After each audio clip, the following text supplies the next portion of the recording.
Hi, Dr. Kent Holtorf here, and today I'd like to talk a little bit about leptin. What is leptin? We hear about leptin and weight loss. What does it do?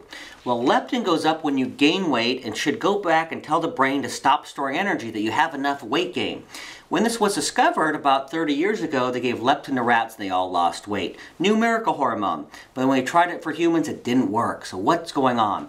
And what that has found is that most humans that have difficulty losing weight have a leptin resistance. The leptin goes up, but never gets to the brain, so the brain thinks the body's starving. And so the brain tries to hold on, tells the body to hold on to fat. So anytime you eat, tries to store the fat.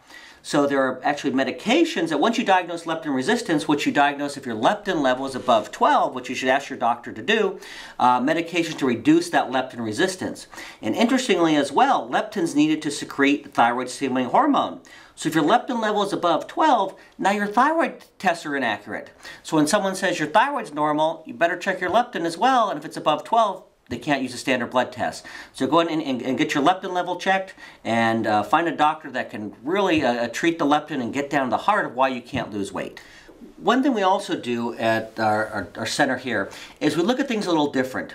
We look at things, are they optimal, not just normal. So when a doctor sends a blood to the laboratory sends back 95% of the people is normal. So in the highest and lowest, 2.5% are considered abnormal. So if the lowest 5%, they say, oh, you're normal, this can't be the cause of your symptoms.